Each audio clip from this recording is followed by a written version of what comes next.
scholar, Alissa Strambler-Rios, will present her project, Prevention of Opiate Overdose. Is Texas policy doing enough? Let's welcome.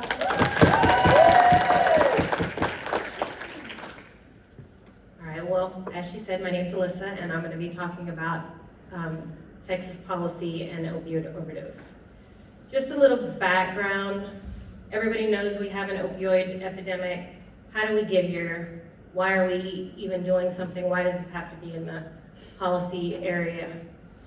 So back in the 1980s, Big Pharma had doctors, they incentivized the doctors, telling them this long-acting morphine is the best thing that sliced bread. Since sliced bread prescribed this, it's going to control your patient's pain. They're not going to get addicted. There's no way they can get addicted unless they already have addictive personalities. Well, as the overdose rates tripled and quadrupled, Texas realized that that's not correct. So they started passing policies that made it harder to get prescriptions for opiates. So the prescriptions went down by 40%, but the opioid overdose deaths tripled. So the second wave of the opioid epidemic was heroin. So people were dying of heroin now. We're still doing something trying to help them, but then they came out with fentanyl. And fentanyl is 50 to 100 times stronger than the other opiates. So 100 micrograms, 1/1000th of a gram, is the same equivalent for fentanyl, is the same equivalent for 10 milligrams of morphine. So what do? Well, there's a medication that's called naloxone, also known as Narcan, but a lot of people know it as. So naloxone attaches to the opioid receptors of the brain. So what does that mean? That means that it counteracts the opiate. So if someone is overdosing on an opiate, this medication counteracts it if it's given in time. So obviously, we need to pass some policies that makes this more accessible. So in 2018, the policies started being passed for naloxone. Right now, all 50 states in the District of Columbia have some kind of naloxone policy, whether it's a standing doctor's order where pharmacists can co-prescribe if you're getting an opiate or whatever. All states have some kind of policy. In 2021, Texas distributed 1.2 million doses of naloxone. However, for the United States, we're still fourth from the bottom. So the purpose of this project is to conduct a policy analysis related to public naloxone access programs in Texas and identify specific policy recommendations to policymakers so that we can improve these outcomes.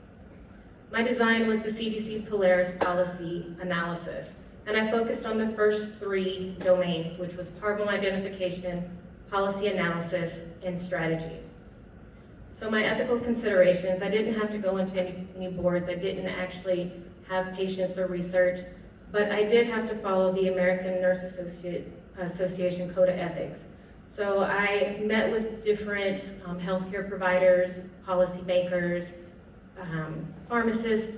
I met with a lot of people to see about making sure that this vulnerable population still has a voice, that I'm trying to reduce the stigma of having naloxone, giving more care to the people that can't get it, and making sure that this population isn't put to the side. So the data, I used a Legiscan website. This website is a website that will tell you where the bill is. Any bill in any state, you can go to this website. You can see whether it's filed, it's passed, what stage in the process it is, whether it's died somewhere. Anything that you want to know in the United States, this website is awesome. My other data, the Legislative Analysis and Public Policy Association, or LAPA, this association has put together a 250-page PDF. This PDF will tell you, the last one I looked at was up to date to January to 2025. Any policies in the United States that has a naloxone policy is in this PDF. whether it was present, whether it's been filed, what's going on. You can go to this website, you can do Control F. What I did was do Control F and looked up venues or concerts or wherever I was looking at to see for my policy what other states had something that might be similar. And then my stakeholder interviews. I had conversations with 3 different policymakers in my area. I went to harm reduction groups. I went to different meetings with pharmacists. I met with all kinds of people during this. So here's my calendar to where I went. So my first meeting that I had, because this was not going to be my project, I was just trying to help someone help cure a death, prevent a death. So I've lost 2 family members to opioid overdose, and since I started this, my niece overdosed twice. Anyway, so I met with the harm reduction group, and in this group there was a pharmacist, and what she was doing, she had opioid prevention bags, and she was taking them to homeless shelters, to high-risk apartments, to different places that she was taking them to help someone that may be at risk. I thought, that's a really great idea. I want to do that. This was in Harris County, which is the county away from me. What can I do in Brazoria County, which is my little podunk county? So I met with the Gulf Coast Outreach founder who's in Galveston, and he was doing Narcan vending machines. I thought, that's really cool. Let's work on that. Well, in my county, they were already doing that. So we had this policy class, and we had to meet with a policymaker. And Cherish and I had to come up with this policy. Well, in California, there's a policy that has Narcan at any concert venue, amusement park, and stadium, and we thought, that's really cool. We'll go meet with this guy and see what he has to say, get this assignment checked off, and go on about our way. Well, we met with him. He said, that sounds amazing. That's awesome. We really need this. The state can cover that. That's about, what, $2 million? Drop in the bucket for us in Texas. What? So I met with him. He said, that sounds good, but it needs to be championed by someone in the medical profession.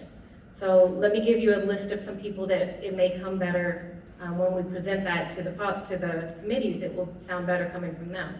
So he gave us a list of people, and we called them and we emailed them and didn't get much response. But we did meet with someone in Galveston.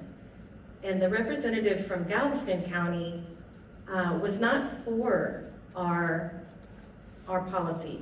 She said, well, when someone goes to that venue, we're going to pass out more of these Narcan vending machines, and we're just going to hope that someone that's attending that has Narcan on them. So that's how we're going to cover this.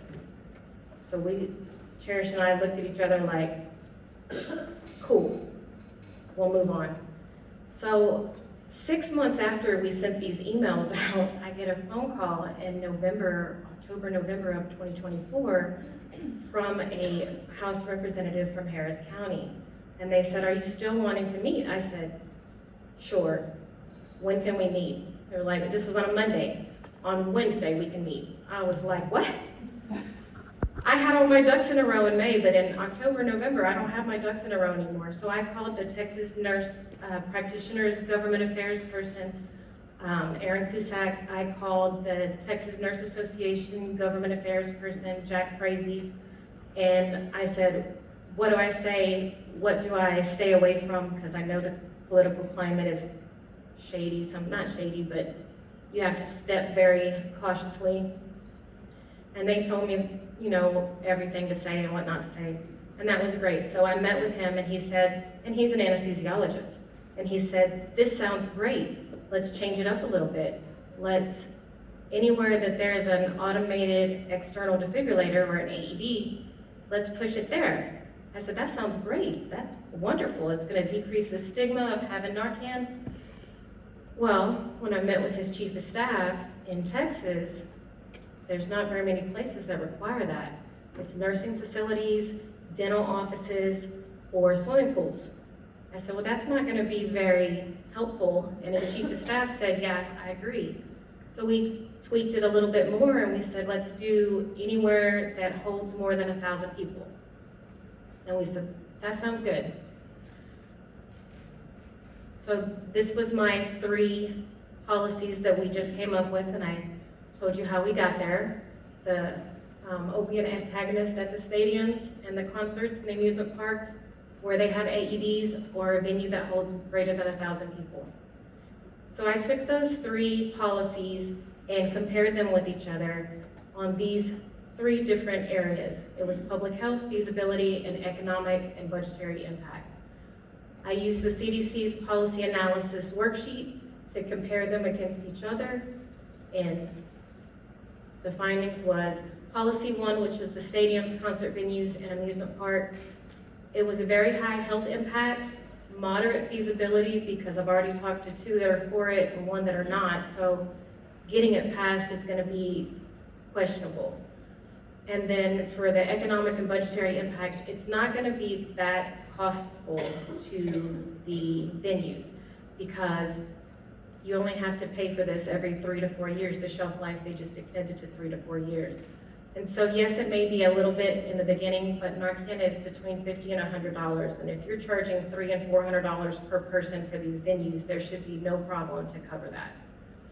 Policy 2, which was the AEDs, it's a very low health impact. Nursing facilities and dentist offices probably already have Narcan in their office.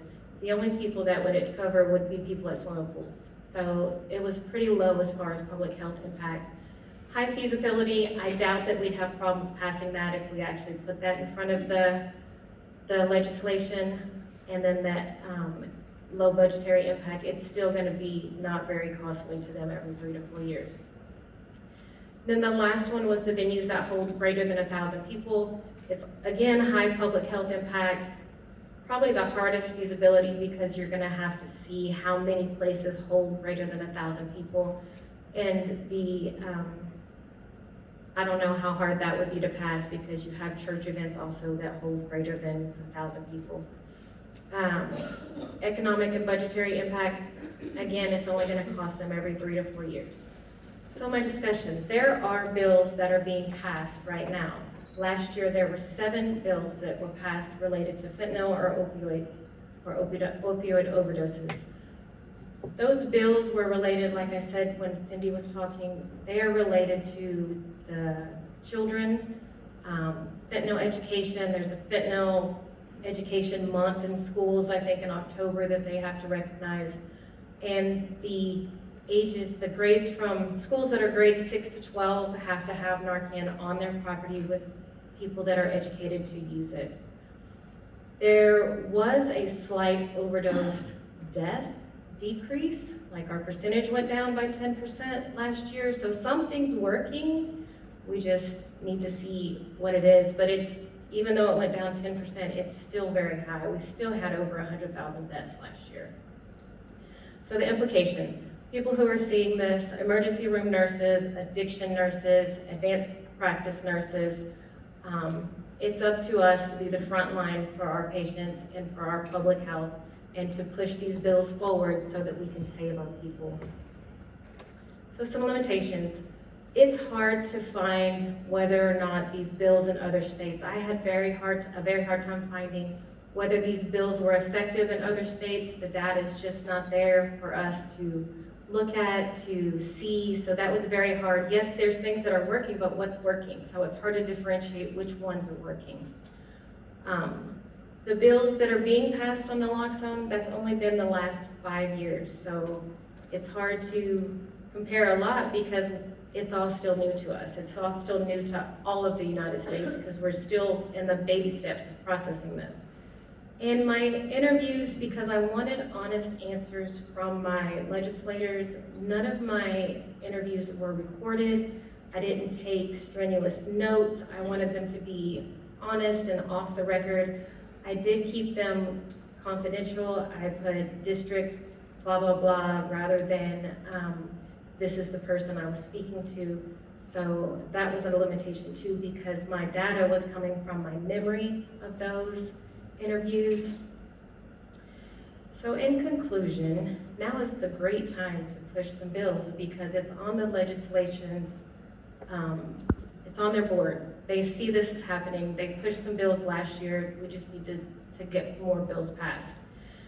So from meeting with my legislators, I talked to Dr. Owen on March 14th, which was the last day for any bills to be filed. And I was on a cruise and I was telling her how disappointed I was because my Harris County legislator had told me for months that my bill was in the drafting attorney's office. We were waiting for this bill to come. It was coming, it was coming, it was coming.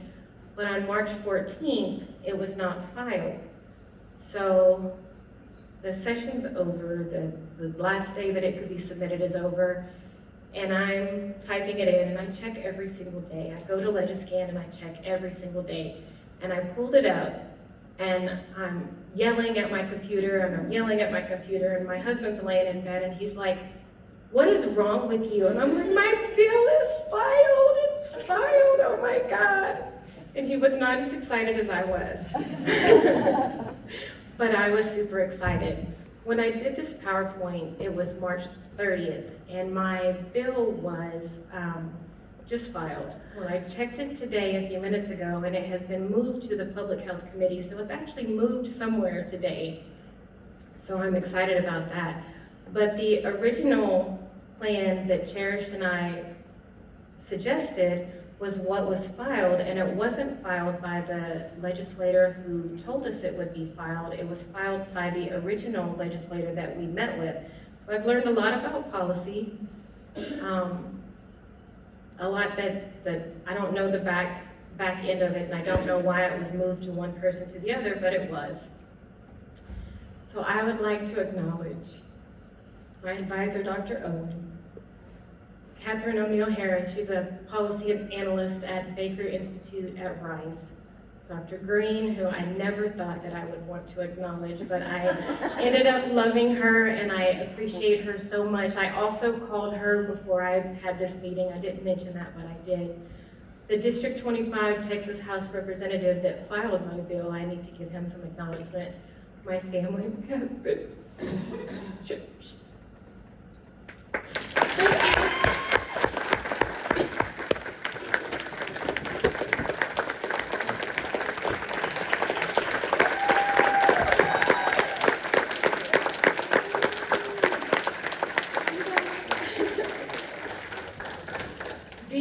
Done.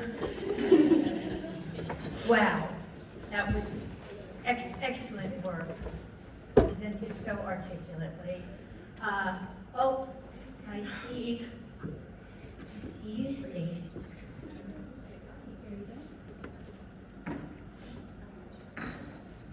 What an amazing job. Thank you so much for that work that you've done on that.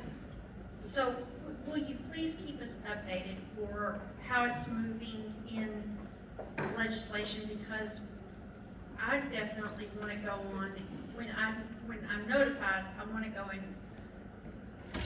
bug my legislators and let them know we need to do this. And I'm happy to make any phone calls, so. So when Dr. Green, when that was filed at 10:30, 11 o'clock at night that day, I sent Dr. Watson, Cherry, and Dr. Green all my excitement. I'm sure they could tell in my email.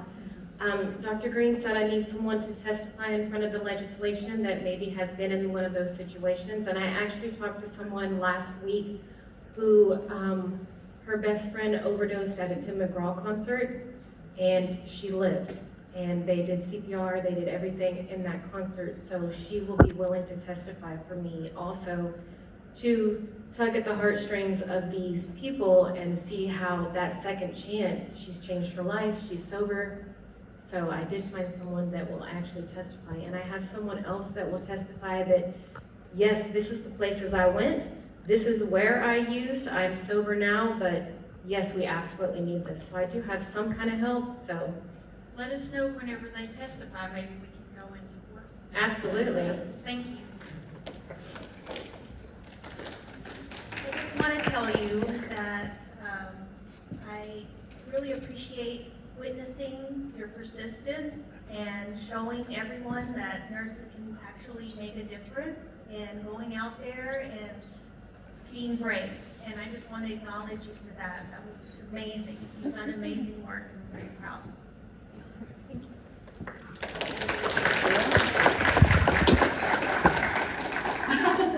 I would like to say, maybe I'll get some more sleep tonight. I'm very proud of you and love you. So, do that.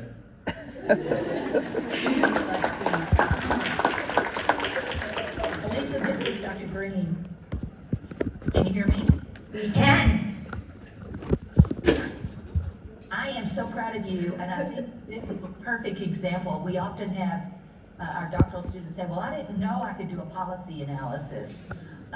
It's really one of the most impactful, I believe, of course I'm prejudiced, DNP projects. Look at you, look at the, hopefully this legislation will pass, but even if it doesn't, the effort that you've made is going to set the stage in the future for future legislation. And I'm hoping that you and your colleagues will continue to work on this issue. It's critical. It's a public health initiative and trying to improve it. And health policy is a key method to improve public health. So thank you for your leadership and your willingness to take this on, because you have worked really, really hard and deserve an amazing round of applause from everyone.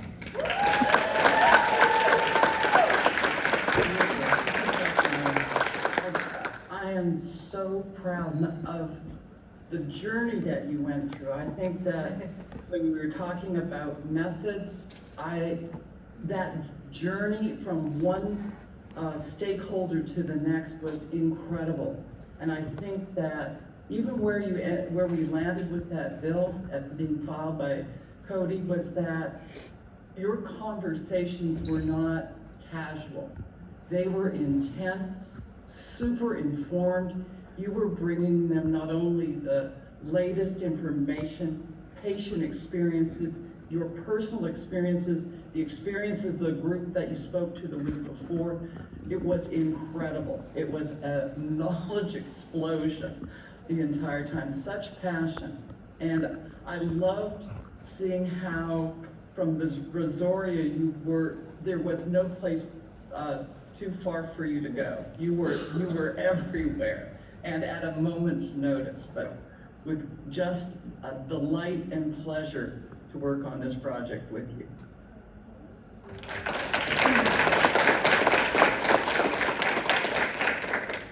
I have a comment, Alissa. I was in Ohio shortly after I learned that one of my advisors was working on, well, I don't want to spoil it because she is yet to come, but anyway, I was on the website looking up dispensing sites, and I found out that in Ohio, the Professional Pharmacist Association had lobbied completely against allowing there to be naloxone dispensing sites. And I thought, wow, I would love to have you and Cherish talk to that association, and I know they would have changed their mind and apologized. Well, they can't do that anymore because it's, the FDA approved it to be over the counter last year, so they can't lobby too much against it anymore. I didn't say that because I think that Cherish is gonna say it in hers, so. There's a couple more comments in the chat that I want to bring out. Josephine Mojeni said, congratulations, Alissa, very proud of you. Yvette, I hope I say this right, Yvette Meichin loves you very much, and the great work in changing the lives of others to live on. So proud of you. And one more, this is from Ebony. She said, I'm crying in the Potter Potty with you, Mom. Congratulations. She's working, she's in a plant in Denver working, and the only place she can watch is probably the porta potty. But she has one more comment that I have to read. Mom, I love you and those shoes. You're so amazing, and never take no as an answer. You mean the world to me and the kids, and when I grow up, I hope to be like you.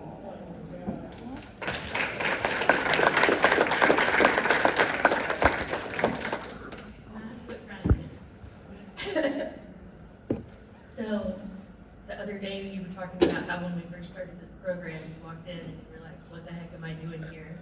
I'm just a nurse practitioner. I'm not in the big leagues with any of these people. And look at you today and everything that you've accomplished in the last year. We went from a little over a year ago not even understanding what a policy analysis was and completely bombing that assignment to meeting with all of these big, important people across this vast state and accomplishing so much that's going to impact so many people. And I'm so proud of you.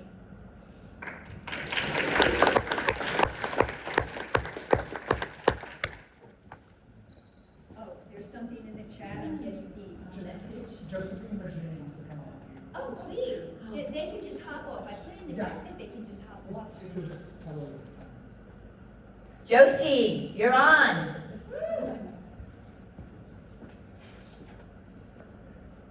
Hi, Alissa, can you hear me? I can.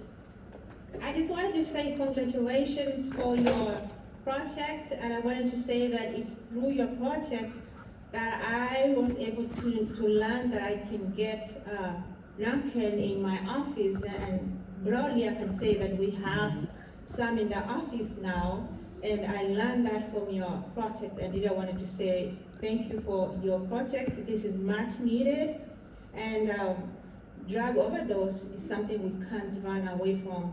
So thank you so much and congratulations. And to all 2025 cohorts, I was able to listen to your presentation, some of you, and I want to say congratulations for your achievement. It's good to hear from you, Josie. I want to make a comment. So, Alyssa, I mentioned yesterday, Dr. Malaharty is policy analysis on workplace violence. It was one of our DNP students who got the very first legislation passed related to workplace violence for nurses or in healthcare. And you saw her timeline. That first piece of legislation wasn't exactly what we wanted, something a lot stronger, but it has built through all these years. So once you're able to get something, and Dr. Green I'm sure can attest to this, once you're able to get something done about this, it will continue to grow and be better through the next legislative session. So thank you for your work. I'm working on it.